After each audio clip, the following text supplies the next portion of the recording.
no Colosseum, no Nintendo, no Lamborghini, no Crocodile Train, no Sesame Street, and no Marvel. So what has made it into my top 10?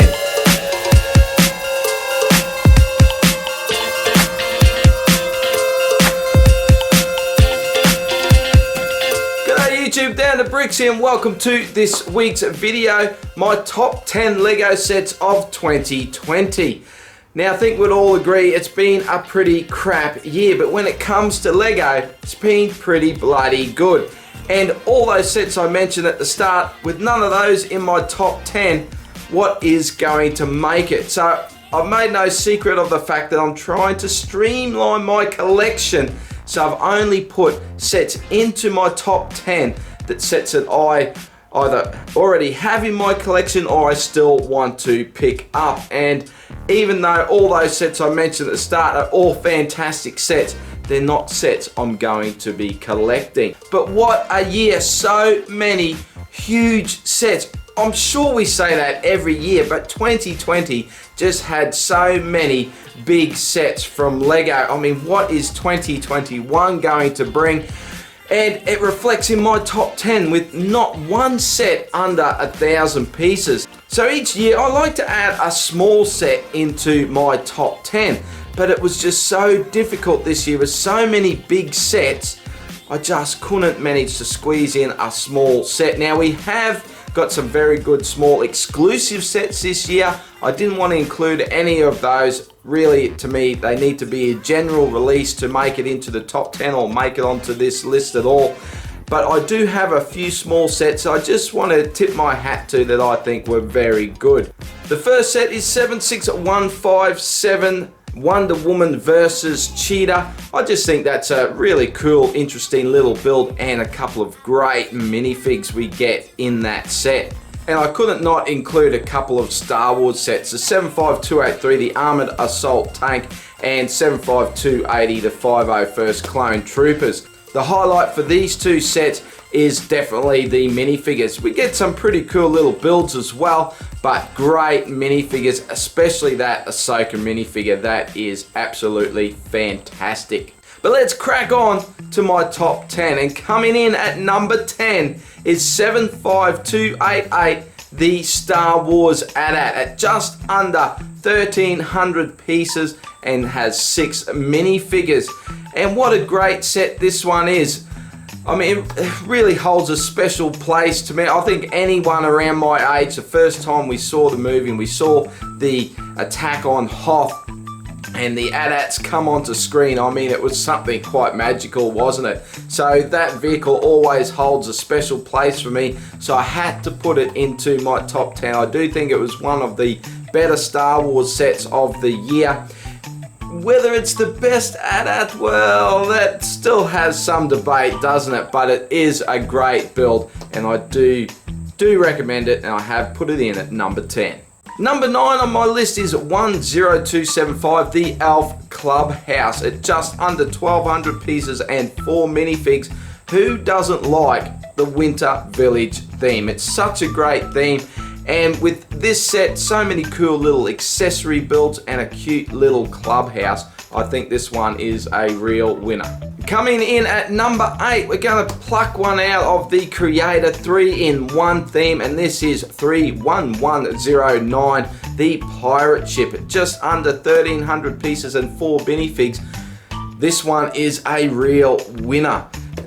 Here in Australia, it retails for $160, but I regularly see it for under $100. And for that sort of piece count and that price, it is a great set. And I had a stack of fun with this build. I bought 3 versions of it so I could build all 3 sets. You don't have to do that, of course. You can just build all 3 from one set, and that's where you'd really get the value out of it. But I just love this set so much. I had to buy 3 copies of it, and the 3 builds are just fantastic. The Skull Island, the Tavern, and the Pirate Ship. It may not be the best pirate ship Lego I've ever done, but it still is a great build, and something that was just really enjoyable and a whole heap of fun. So that's coming in at number 8.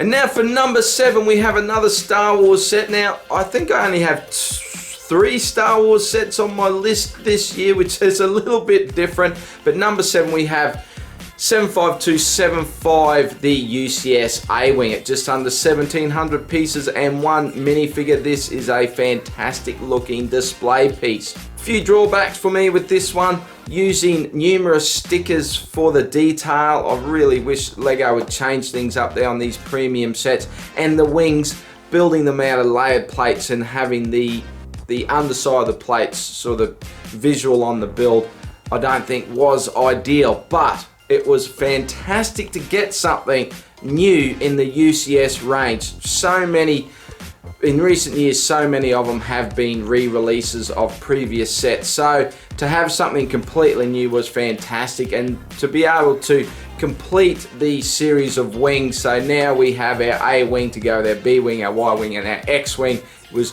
great to be able to finish that off, and yeah, really looks great on display. At number 6, we have 10270, the Bookshop modular at 2,500 pieces and 5 minifigures. This is a great modular. I've kind of felt over the last couple of years the modulars haven't been as good as what they have been, but I do think the Bookshop is a return to form.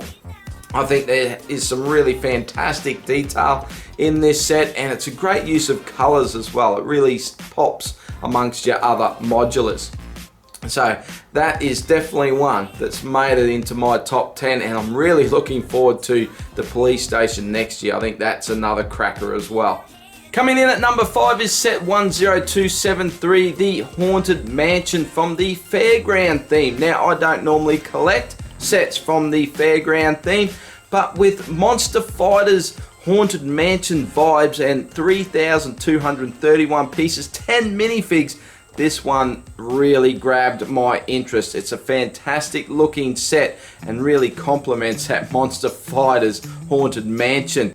I really love the color scheme on this build, and with all that spooky detail, it's definitely one I had to put in my top 10. So now we're down to the top 4, and this is where I started to find things very tricky to put these last 4 in order, but I finally settled on an order, and at number 4 I have set 21322, the Ideas set, Pirates of Barracuda Bay. What a fantastic set this one is, at over 2,500 pieces, 10 awesome minifigs. So many good things to say about this set.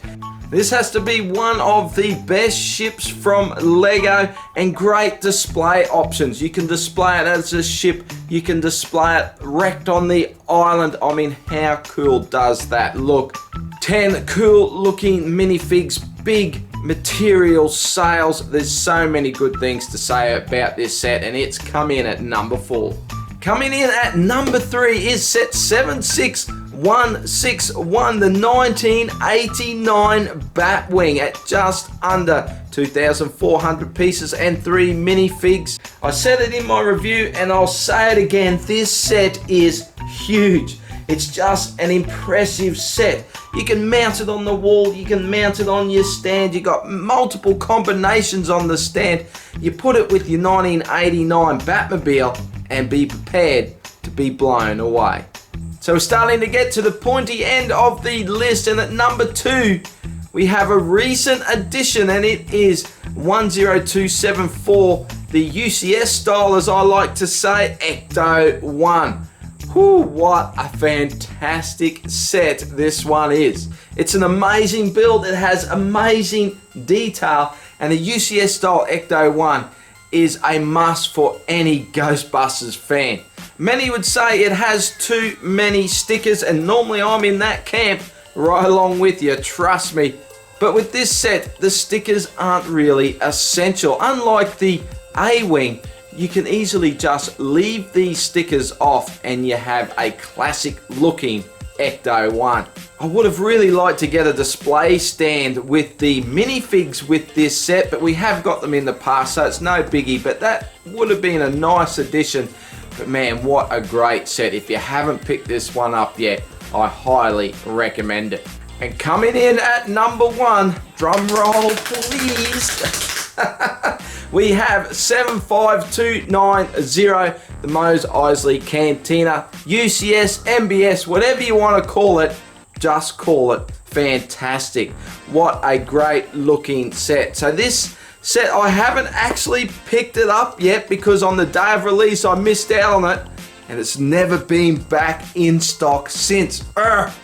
So what I think Lego got right with this set, for a scene set, they got the combination of great detail, lots of playability, but a great looking display set as well. It actually looks complete, and you have so many little side builds, and with a whopping 21 minifigures and a lot of new minifigures in that as well. I mean, they just went all out with this set. And yeah, I can't wait to get this one. It is by far on the top of my wish list. So yeah, 2021, here I come. I'm coming at you, Cantina.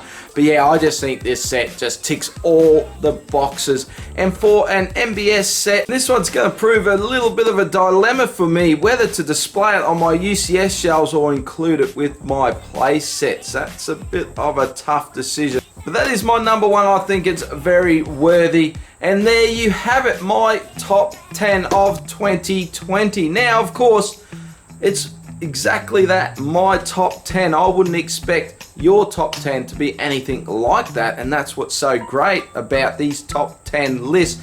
So put it down in the comments. What is your top 10 of 2020? I'd love to hear from you, and I'm sure everyone else watching would like to see what you think makes it into your top 10, or even if you just your top 3. Put your top 3, that would be awesome. So what do you think about my list? Put it in the comments. Anything you got to say, put it down below. We all love reading comments, so belt it down there. If you enjoyed the video, give it a thumbs up. If you want to see more, I got stacks more on the way. You got to hit that subscribe button, hit the notification bell. Why not? Then you won't miss a video. And don't forget, you can catch me on Instagram as well. But there we go. So I hope your 2020 was as good as what we could hope for in a year like this. Pretty bloody crazy, wasn't it? So yeah, all I've got to say is, everyone, have a great holiday break. Have a great Christmas. Stay safe. Please stay safe. Think of others. When you go about your business, please think of others, and let's keep everybody safe. But a big thank you for taking the time to watch. I'll see you in the next video. Bye for now.